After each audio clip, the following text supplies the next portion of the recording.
Assalamualaikum warahmatullahi wabarakatuh. Selamat siang. Selamat datang di program Bincang Bareng. Saya Dirman Arrayan. Kali ini saya akan mengajak Anda untuk berbincang dengan salah seorang politikus dari fraksi Partai Keadilan Sejahtera. Siapa dia? Inilah Bincang Bareng. Sudah hadir Pak Adizul Sahabudin SP MSI.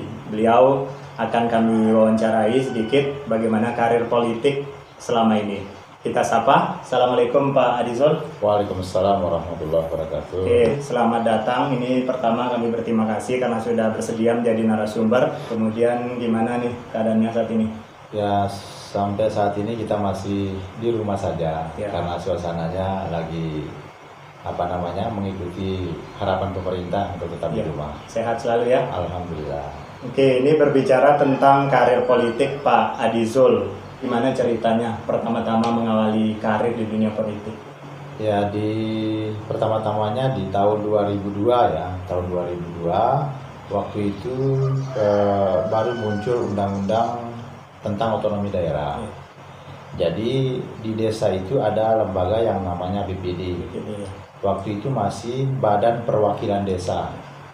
Nah, jadi ada keinginan masyarakat waktu itu secara keseluruhan masyarakat di Desa Barutaan ada keinginan untuk mencalonkan saya sebagai anggota BPD. ya. Nah, sehingga secara aklamasi masyarakat waktu itu mencalonkan saya menjadi salah seorang dari 3 anggota BPD yang berasal dari Dusun Baru, Desa Penari, Kecamatan Mogilir waktu itu. Kalau tidak salah ini pernah menjabat jadi kepala desa. BPD duluan baru kepala desa atau gimana? Nah, ini yang menarik ini.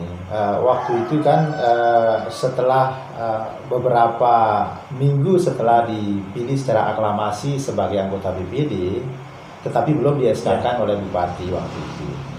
Jadi ada keinginan masyarakat bagaimana supaya ada putra dusunnya sendiri bisa menjadi calon kepala desa gitu. Ya. Karena waktu itu belum pernah ada, selama umur menjadi desa Penyaring itu belum pernah ada calon kepala desa yang menjadi kepala desa dari Dusun Baru waktu itu. Nah, sehingga diumumkan kembali kepada masyarakat secara luas bahwa tidak jadi menjadi anggota di BPD dan diumumkan menjadi calon kepala desa waktu itu. Ya.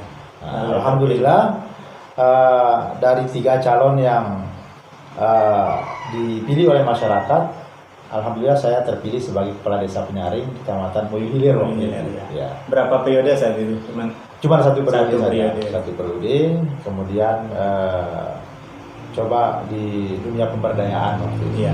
Pernah bekerja di salah satu perusahaan tambang saat itu sebelum kemudian maju mencalonkan diri sebagai caleg ya di DPRD Kabupaten Sumbawa. Betul? Iya. Pernah di perusahaan tambang. Kenapa memilih resign dari perusahaan tambang lalu kemudian memilih terjun ke dunia politik? Iya. Memang waktu itu pada saat saya bekerja di perusahaan tambang itu, sebelumnya saya sudah masuk sebagai salah satu pengurus partai politik. Oh iya. Nah, kemudian saya di perusahaan tambang itu tahun 2012 awal sampai dengan akhir Maret ya. Akhir November 2013. Sebetulnya saya sudah berketetapan hati awalnya di perusahaan tambang tersebut, tapi karena perusahaan tambang mengakhiri kontrak kita, ada 35 orang waktu itu mengakhiri kontrak di perusahaan tambang, dan kebetulan juga di awal 2014 itu ada pemilihan umum di pemilu legislatif waktu itu. Akhirnya saya mencoba mencalonkan diri dan alhamdulillah bisa berhasil gitu menjadi anggota DPRD. Ini berarti tidak keluar serta-merta dari perusahaan tambang lalu kemudian mencoba peruntungan di pemilihan kemarin ya? Oh tidak, sebetulnya dari pribadi dan keluarga sudah berketetapan hati sebetulnya di perusahaan tambang lah tempat berkarir gitu. Tetapi karena memang situasi perusahaan yang kurang baik waktu itu, sehingga teman-teman kita termasuk saya juga waktu itu kan diberhentikan gitu dari perusahaan. Oke, sekarang saya penasaran kenapa memilih bersama PKS daripada partai yang lain? Ya memang PKS ya, Ya, Partai Keadilan Sejahtera. ya, Partai Keadilan Partai Sejahtera. Keadilan Sejahtera. Kalau saya juga bisa memberikan kepanjangan ya partai kita semua gitu. Iya, ya. betul. Nah, partai kita semua. Nah, memang di PKS itu agak berbeda dengan partai yang lain. Di PKS itu rata-rata pengurusnya dan anggota itu rata-rata anak muda gitu. Ya, Nah, saya berpikir bahwa kalau saya masuk ke dalam partai politik yang sama-sama mudanya, tentu akan lebih menarik gitu. Tidak ada gap antara golongan tua dan golongan muda. Nah, sehingga saya sangat tertarik masuk ke PKS gitu ceritanya. sekarang posisi di PKS sebagai apa? Sekarang sebagai wakil ketua Badan Pembinaan Cabang, Iya. pembinaan cabang di partai di PKS. Iya. Ya. Kalau ini 2 kali terpilih menjadi anggota dewan, Iya, ya. iya. Pemilihan pertama alhamdulillah dapat Rizky, kemudian yang yang kedua dapat lagi. Ini sekarang di komisi apa dan membidangi apa di DPR? Ya, kalau di periode kedua ini Ya, saya di Komisi 2. komisi 2 Jadi mitra Komisi 2 itu bidang ekonomi dia. ekonomi. Jadi kalau mitranya dengan dinas itu dinas peternakan, dinas pertanian, kemudian badan pendapatan dan Ya. pengelolaan keuangan daerah.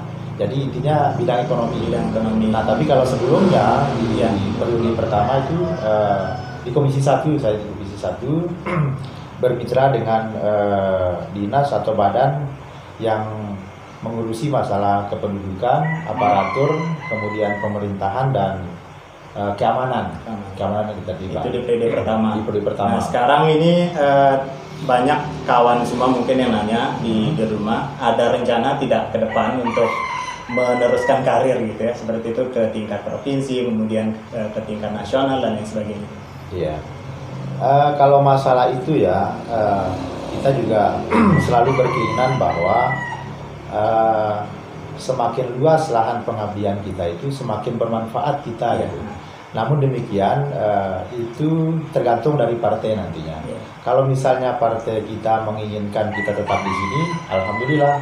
Tetapi juga ketika kebutuhan partai harus mengusung kita ke jenjang yang lebih tinggi, ya saya kira kita juga harus terima gitu. Ya. Jadi kalangan masyarakat atau sebagian masyarakat banyak yang memandang politik itu tanda kutip kotor. Ya. Anda sebagai politikus bagaimana melihat statement ini? Ya, sebetulnya bukan hanya di dunia politik ya. Ya. Ada baik, ada buruk ya. Ya. Ada kotor, ada bersih. Ya. Jadi di semua profesi juga ada potensi baik dan ada potensi buruk gitu. Saya kira itu tergantung siapa yang melakoni gitu. Siapa yang melakoni. Kalau misalnya politik itu dilakoni oleh orang-orang yang tanda kutip ya, misalnya berwatak tidak baik, Ya. otomatis juga nanti untuk mendapatkan sesuatu yang diinginkan dalam politik itu juga menjadi tidak baik. Ya. Dan demikian juga sebaliknya, Sebaliknya.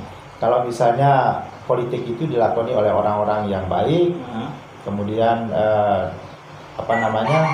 bisa punya niat yang baik untuk kemaslahatan orang banyak, saya kira politik itu bisa menjadi sesuatu yang menarik gitu, dan bermanfaat bagi orang banyak. Iya. Sekarang apa pesan Pak Adizul buat teman-teman yang di luar sana yang mungkin baru terjun di dunia politik, baru memulai karirnya di dunia politik, mungkin ada sedikit pesan untuk mereka? Iya. Jadi untuk saya jawab ini ya, saya masih teringat dengan saran atau pesan dari guru saya waktu itu ya, dosen saya. Begitu saya memilih menjadi kepala desa waktu itu, kan banyak yang sinis lah, masa seorang sarjana jadi kepala desa dan lain sebagainya lah gitu. Jadi beliau memberikan saya motivasi bahwa kita terjun ke dunia politik dan apapun jenis pekerjaan kita, beliau sarankan, beliau bilang yang penting kita itu ikhlas melakoni itu, kemudian kita jujur dan bersabar dalam melakoni itu, insya Allah pekerjaan itu akan memberikan kontribusi positif bagi kita gitu. Yang jelas kita harus jangan menebar kebencian lah kepada semua orang, tapi tebarkanlah sesuatu yang baik. Karena dari orang-orang yang telah kita sentuh misalnya orang-orang yang kita pernah berinteraksi dengan mereka, nanti juga mereka-mereka yang akan memberikan bercerita lah ya tentang siapa kita. Iya, hasil dari apa perjuangan kita ya. Betul. Oke, karena begini, apa namanya, orang itu bisa menjadi besar itu karena dibesarkan. Iya. Dan orang juga menjadi kecil ya juga karena dikecilkan oleh orang lain. Ya. Intinya kan kita sama-sama saling membutuhkan satu dengan yang lainnya. Oke, pertanyaan saya terakhir, di tengah wabah atau bencana corona yang mungkin di luar topik, tapi tidak ada salahnya sebagai anggota perwakilan kita, anggota dewan, mungkin ada saran kepada masyarakat NTB atau khususnya orang masyarakat Sumbawa, ya apa yang harus mereka lakukan di tengah wabah COVID-19 ini, silakan. Ya. Jadi kebetulan di PKS sendiri saya dipercaya sebagai ketua Satgas penanganan bencana ini, penanganan ini COVID-19 ini. Khusus COVID-19. Jadi sebelum ke sana ada hal-hal yang pernah kita lakukan. Yang pertama, kita melakukan penyemprotan disinfektan kepada di sarana ibadah, sarana pemerintahan dan lingkungan sekitar kita. Kemudian membagi masker dan lain sebagainya. Nah, terkait dengan apa yang terjadi di lingkungan kita saat ini, saya kira kita harus mengikuti himbauan pemerintah. Tetap saja berada di rumah selama tidak ada keperluan yang sangat mendesak untuk kita keluar. Kemudian juga kita perlu menghindari kerumunan massa. Dan yang berikutnya selalu menjaga kebersihan. Selalu menjaga kebersihan. Karena apa? Kita juga tidak tahu, walaupun kita sendiri melihat kita bersih, tetapi siapa tahu ada di tempat kita virus corona itu menempel. Artinya bahwa ketika kita keluar rumah kita harus selalu menggunakan masker, karena istilahnya kan dengan cara menyayangi diri kita, kita juga akan secara tidak langsung menyayangi orang lain. Saya kira demikian. Ya, terima kasih Pak Dizul Sahabudin atas waktunya. Kesibukan beliau sangat luar biasa, tapi alhamdulillah bisa bergabung menjadi narasumber perdana di program Bincang Bareng edisi kali ini. Selamat siang Pak Dizul, terima kasih banyak ya. Mudahan sukses selalu. Amin. Untuk karirnya. Kalian adalah umat terbaik yang dilahirkan untuk manusia. Menyeru kepada yang ma'ruf, mencegah dari yang mungkar, dan beriman kepada Allah. Saya Dirman Arrayan. Terima kasih, sampai jumpa.